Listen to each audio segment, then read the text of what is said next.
Captain Marcus Webb had traveled 3 parsecs to reach the Outer Rim trading station, seeking weapons that could turn the tide of humanity's grinding war against the collective. His ship needed firepower, advanced armaments that could pierce energy shields and hull plating, designed by civilizations older than human civilization itself. Instead, the Vec merchant led him past racks of plasma rifles and kinetic accelerators toward a shadowy corner of the warehouse. "What you see costs more than credits can buy," the merchant said, his 4 eyes blinking in sequence. "But I show you something worth more than any weapon." Marcus followed reluctantly. The merchant stopped before a reinforced cell where a human woman sat on a bare metal bench. She appeared young, perhaps 20 standard years, with dark hair and eyes that tracked their approach with unsettling focus. Around her head sat a cage of black metal, fitted so precisely it seemed grown from her skull. Bars crossed before her face in a geometric pattern, and strange symbols glowed faintly along the framework. A human slave? Marcus felt anger rise in his chest. "I came for weapons, not people." "She is both," the merchant replied. "Found her drifting in an escape pod near the forbidden sectors. That cage cannot be removed. We tried cutting tools, plasma torches, molecular separators. Nothing works. The metal is stronger than starship hull alloy. Analysis shows it resonates with her nervous system. Remove it, and she dies. It is bonded to her forever." Marcus studied the woman more carefully.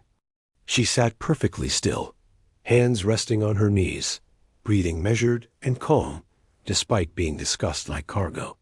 The cage gave her an eerie quality, transforming her face into something mechanical and precise. "Why would I want someone trapped in a cage?" Marcus asked. "Because what the cage does," the merchant said, manipulating a control panel. A holographic display flickered to life, showing medical scans and combat footage. "Watch." The footage showed the same woman moving through what appeared to be a firefight. She dodged incoming plasma bolts with inhuman precision, moving in patterns that defied normal human reaction time. When she struck a target, her movements were economical and devastatingly effective. One recording showed her punching through an armored door that should have required breaching charges. "The cage enhances everything," the merchant explained. "Reaction time, strength, processing speed, pain tolerance. She calculates trajectories faster than targeting computers. She learns combat techniques by observation alone. The cage feeds information directly into her brain, turns her into a living weapon system." Marcus watched the woman's eyes. They followed the conversation, but revealed nothing. "Where did the cage come from?" he asked. "Unknown. The technology predates known civilizations. Possibly the Forerunners, possibly something older. The cage chose her, bonded with her at the genetic level. She is unique in all known space. Can she speak?" "Yes.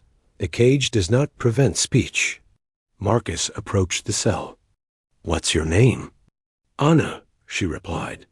Her voice was clear, controlled. "Anna Grant, formerly of the colony ship Meridian. How did you get that cage?" "I woke up with it 3 years ago. My ship was attacked by raiders. Everyone died except me. When I regained consciousness, the cage was there. It has been part of me since. Does it hurt?" "No, it helps. I see things differently now. Patterns, probabilities, outcomes.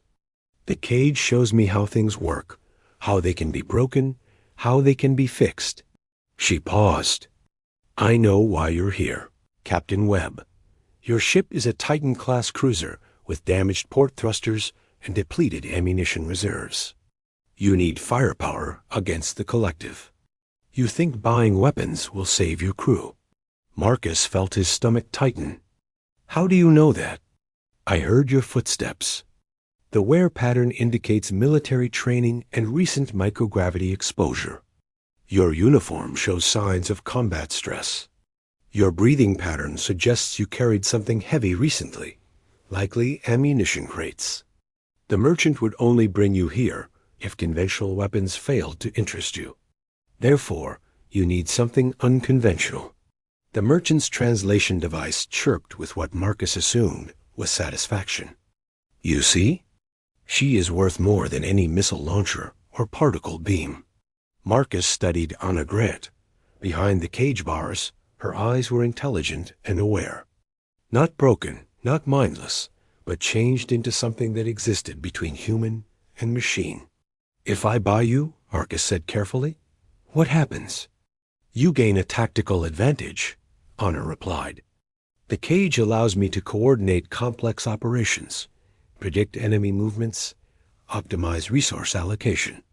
In combat, I can process battlefield data faster than your ship's computer. I can train your crew, improve their efficiency, identify weaknesses in enemy formations. And what do you want? This question seemed to surprise her. The cage's symbols pulsed briefly. To be useful, she said finally. The cage will not allow me to be useless. It compels me toward purpose, toward solving problems and completing objectives. If you give me purpose, the cage will help me fulfill it. That is how we function together. Marcus thought about his ship, his crew, the war that ground on across a dozen systems. Humanity was losing.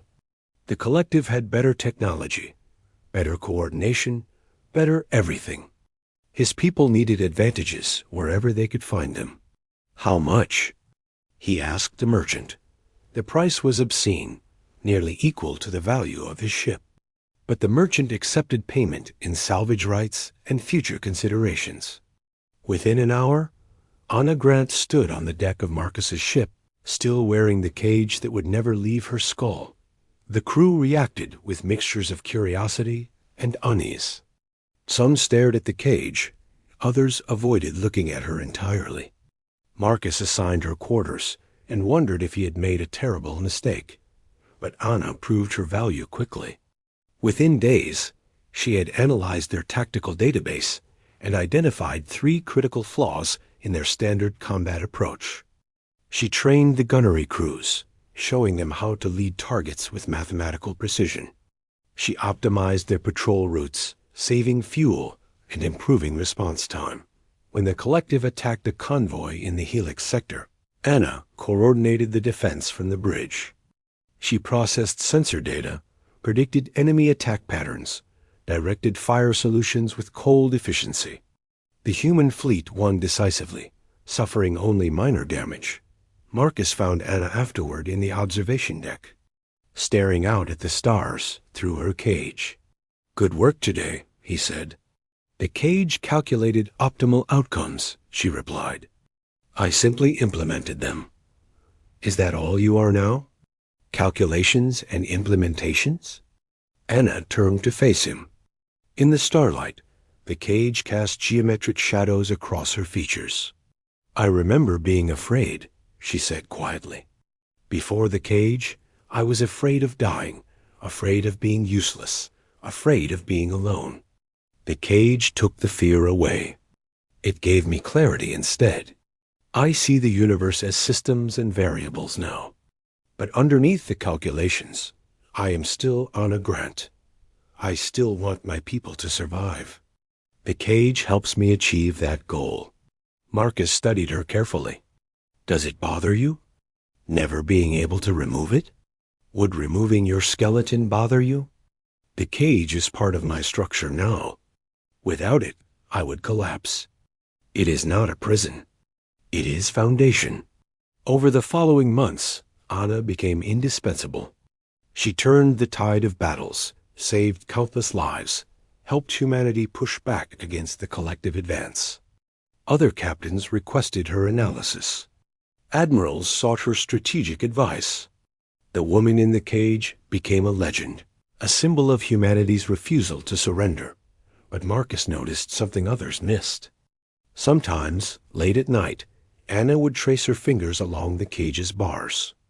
Not trying to remove it, just touching it gently, the way someone might touch an old scar. Do you regret it? Marcus asked her once. Becoming this? Anna considered the question for a long moment. The cage will never come off, she said. That is simple fact.